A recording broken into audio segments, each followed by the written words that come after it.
Hey everyone! Welcome back to another episode of The Other Side of the Struggle. I'm Erin Anderson, your host. I am so excited you guys are here today because we are talking about something that I actually get a lot of questions on, and this is the fight or flight or freeze response. When you're dealing with trauma, you can often find yourself freezing, um, not knowing what to do, and your brain just kind of like does this,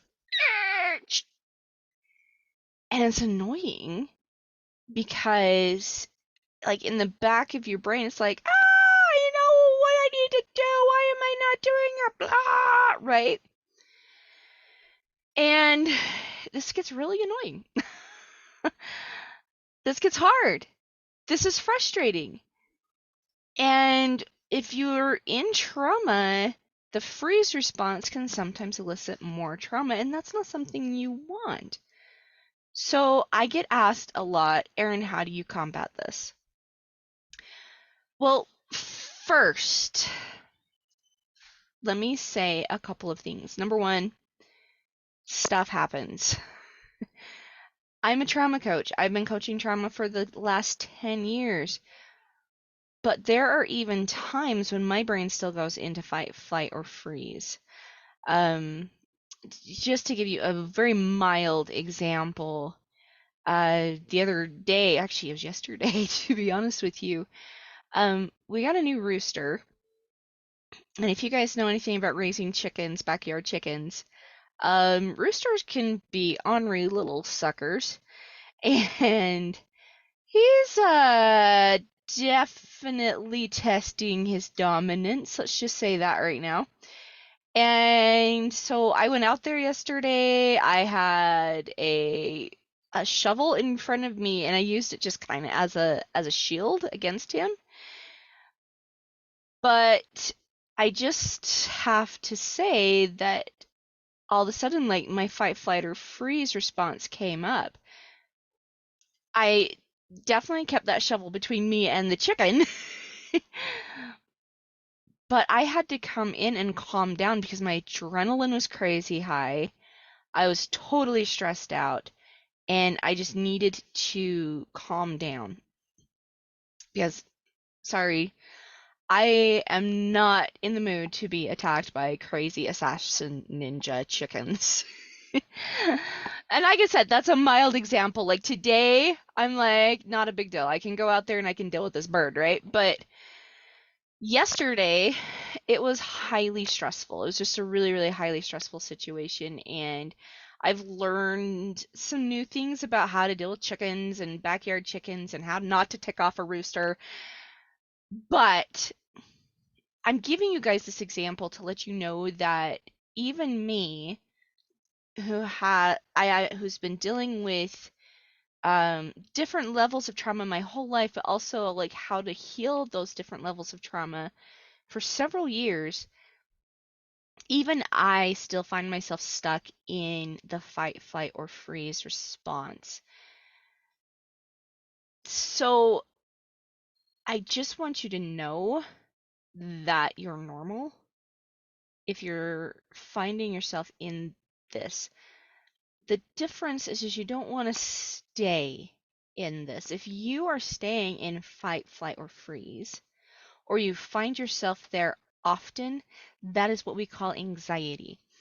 And the anxiety response is something that can create a lot more trauma for you. And we definitely don't want you there. So let's go ahead and dive in and give you guys some really powerful tools as to what you can do.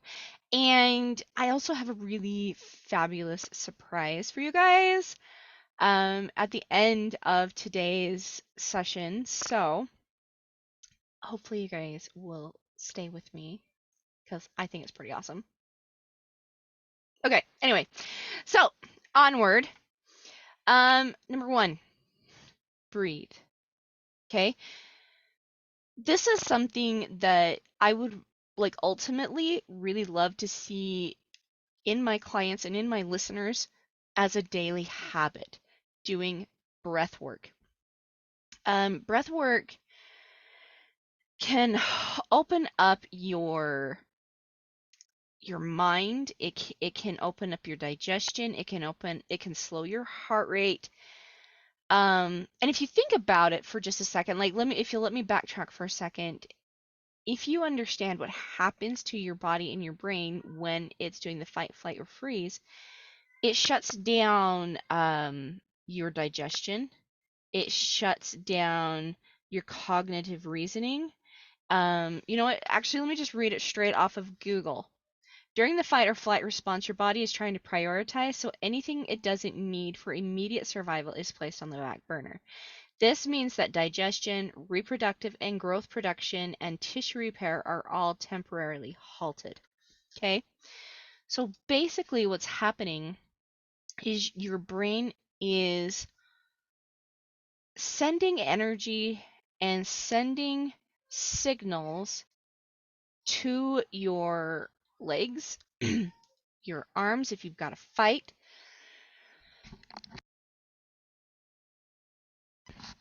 your legs if you've got to flee. It's sending energy to your heart. It's amping up. It's sending energy to your endocrine system so it can give you some adrenaline. And then it shuts everything else down because you're in survival mode in that moment. And survival mode means you have to be hyper aware, hyper vigilant, and you have to make sudden, very fast decisions to either fight, run, flee, flight. But the problem is oftentimes we find ourselves at war with ourselves. Excuse me.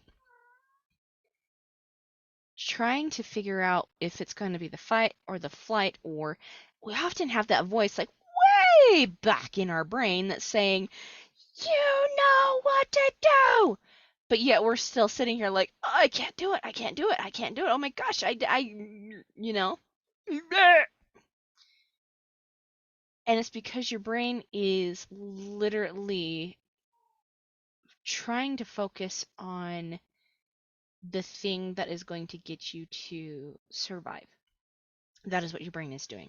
Okay? So when you breathe, it brings more oxygen into the body. So in fight or flight, your breathing slows way down, actually. Okay?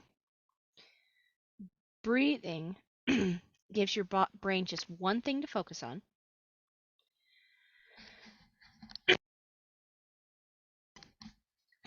Gives your brain just one thing to focus on. It also brings that voice in the back of your mind, and it just gives you, like I said, that one thing. Start breathing.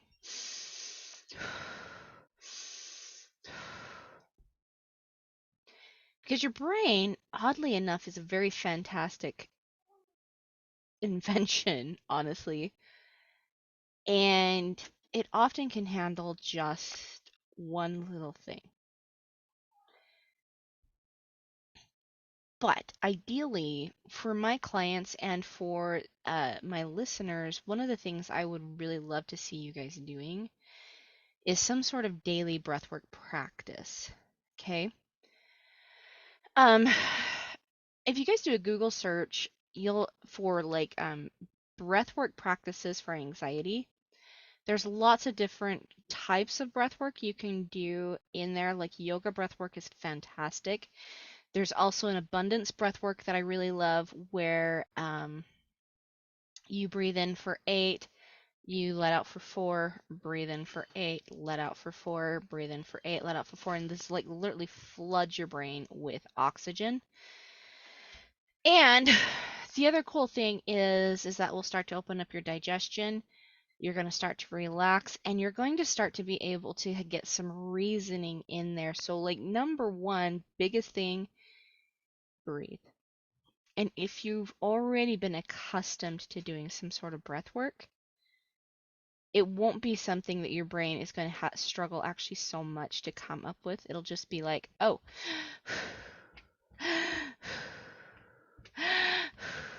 okay.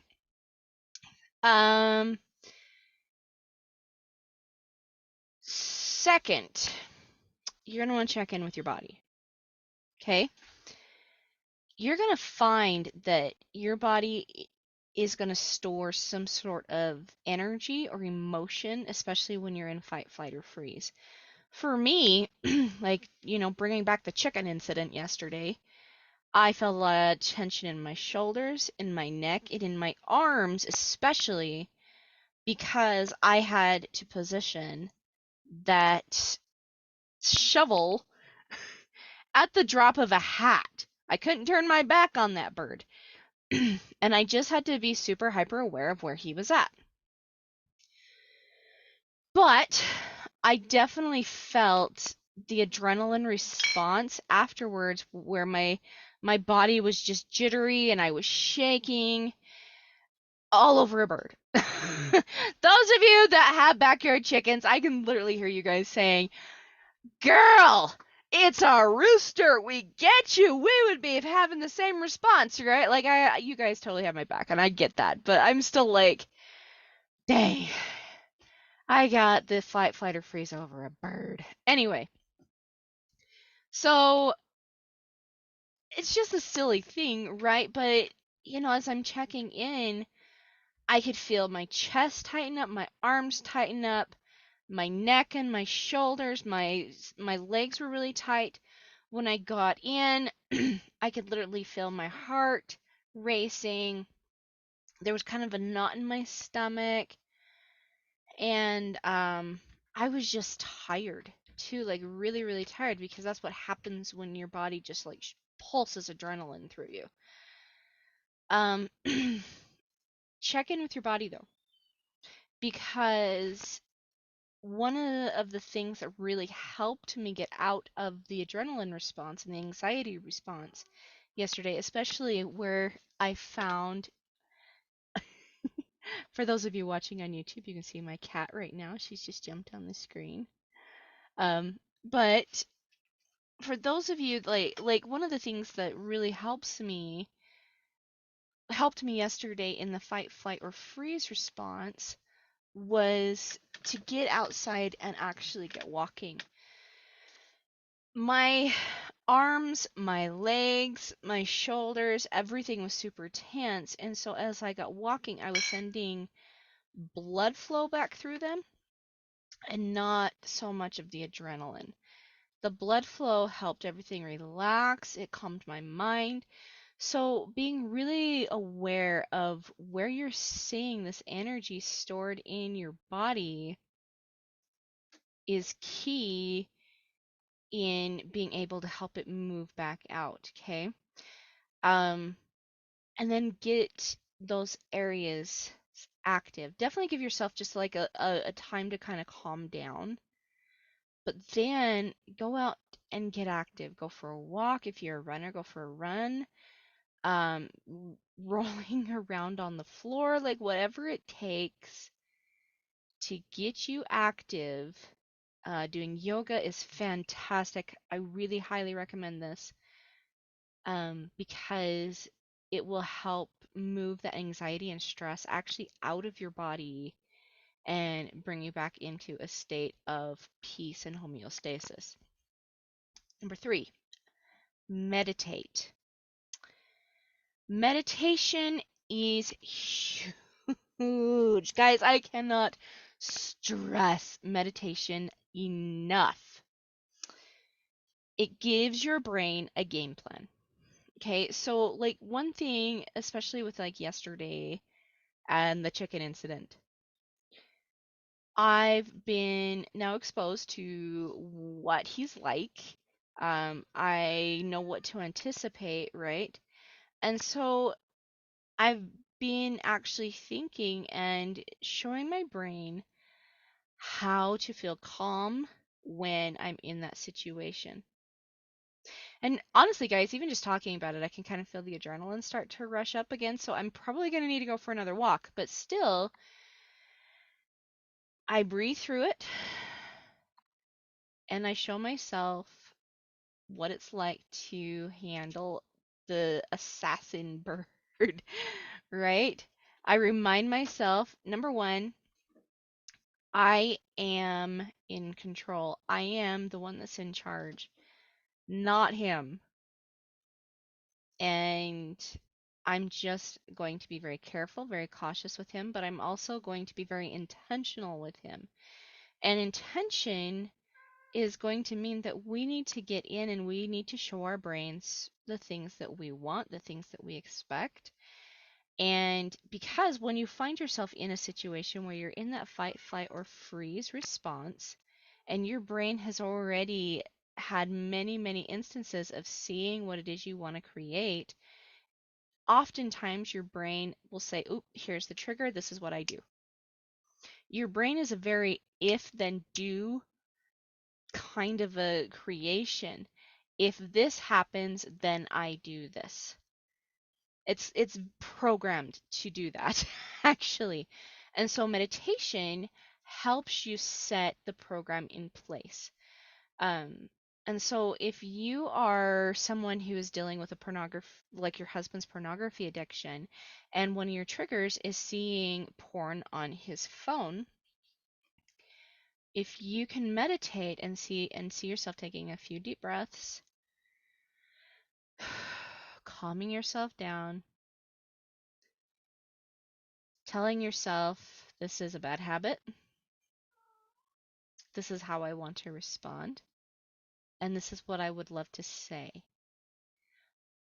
What ends up happening is that's exactly what you create when you go into that phase. Remember, last month we talked about the mind and what a fantastic creation tool it is.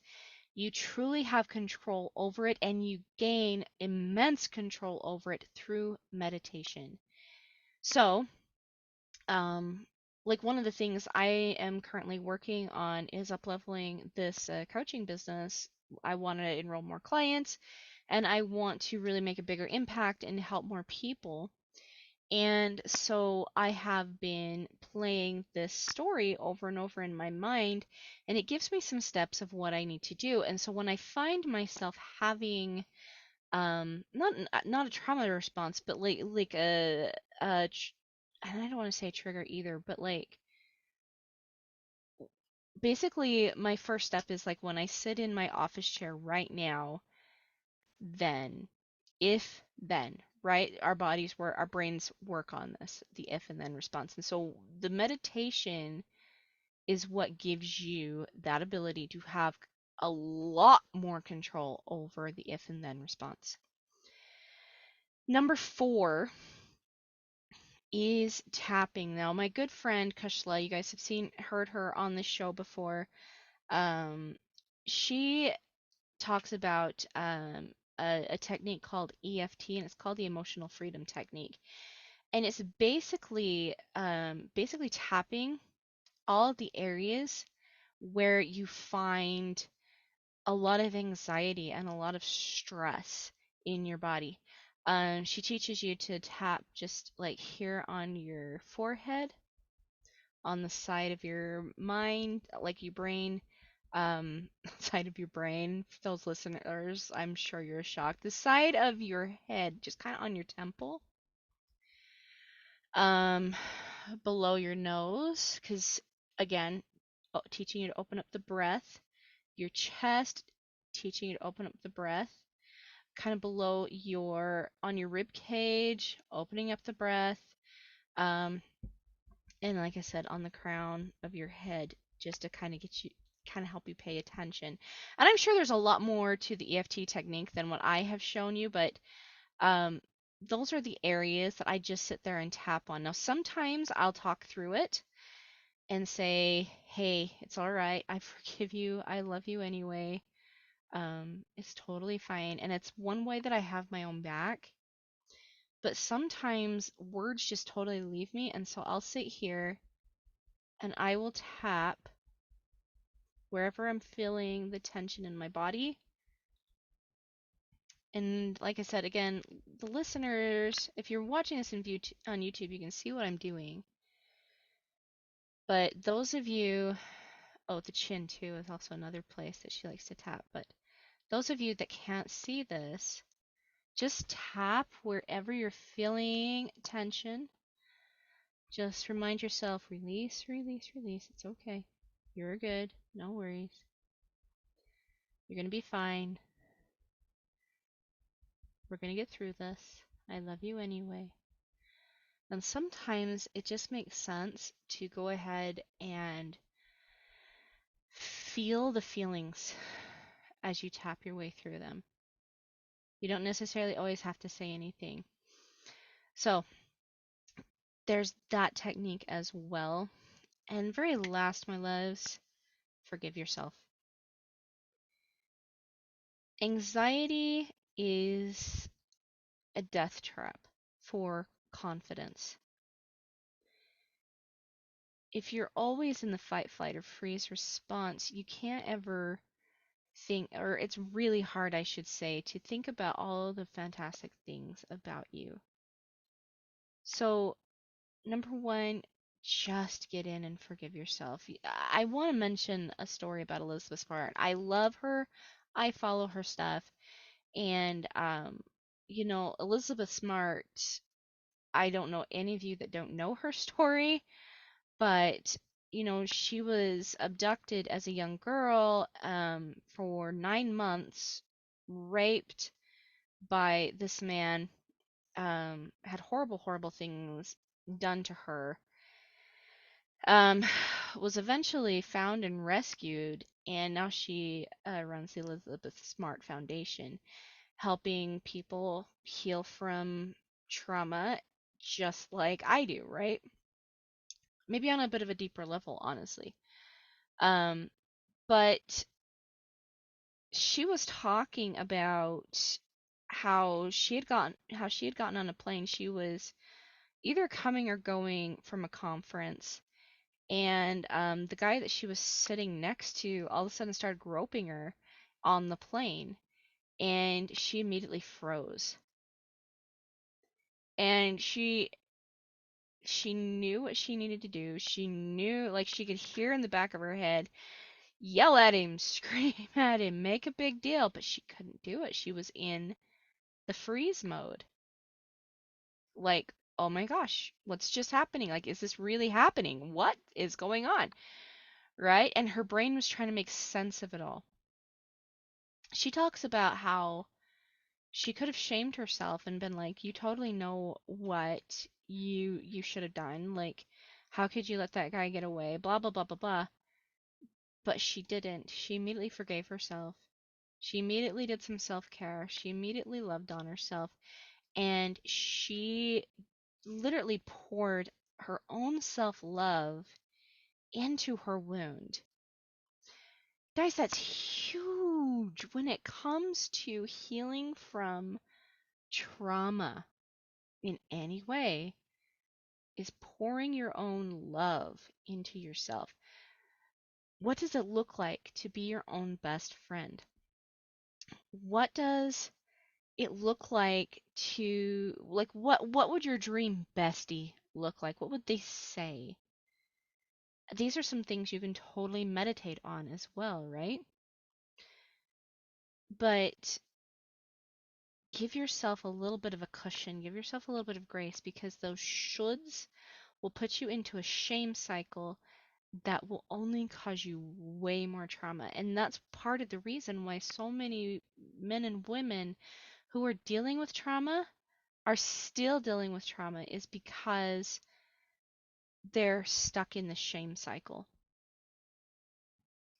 When we refuse to shame ourselves, even for the things that we did wrong, like if you're a man that's listening to my podcast and you're stuck in pornography, you can definitely say to yourself, dude, that is not in alignment with who you are.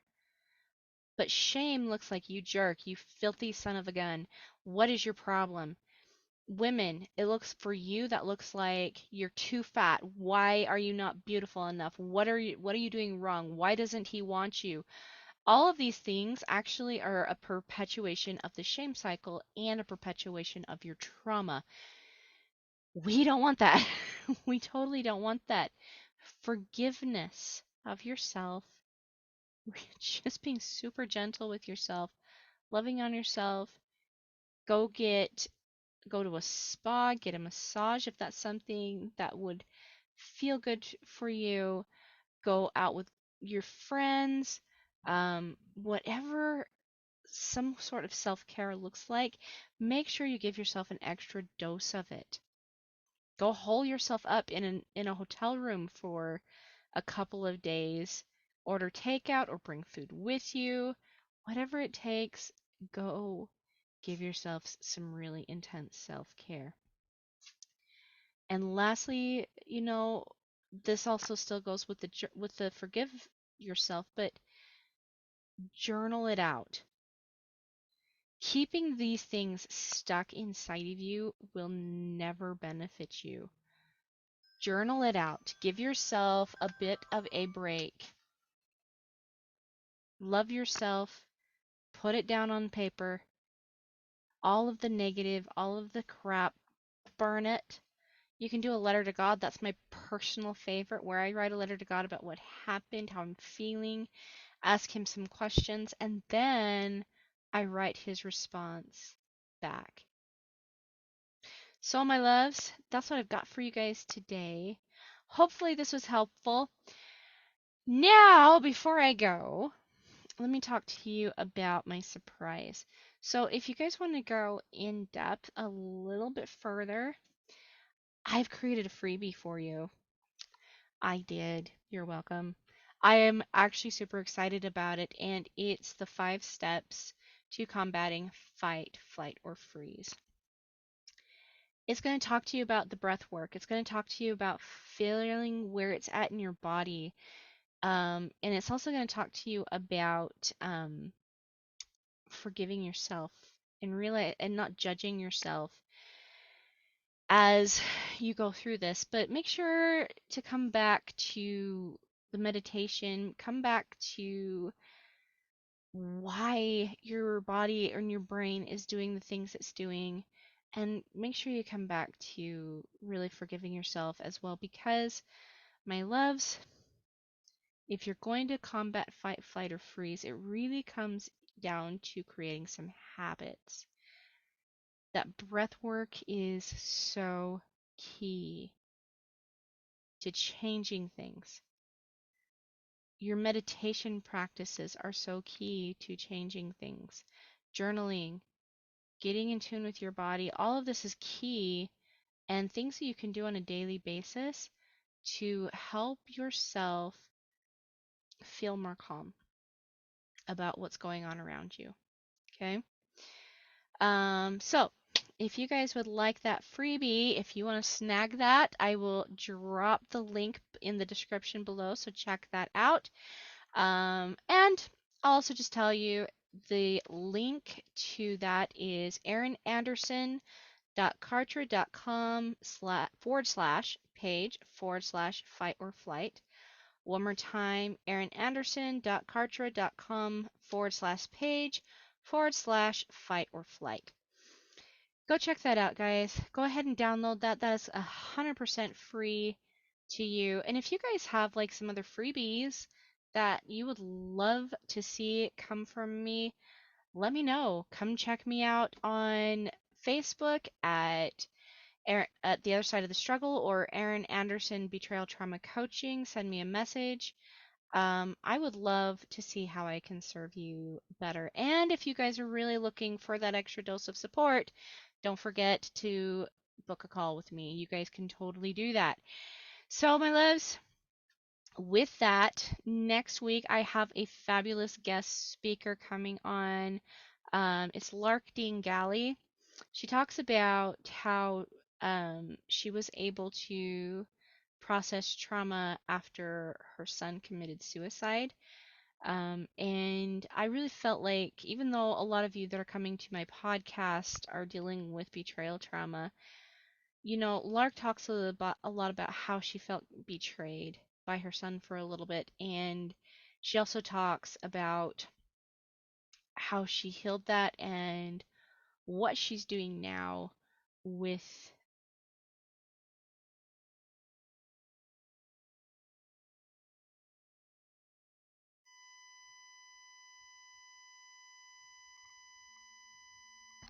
She also talks a lot about what she's doing now with that pain.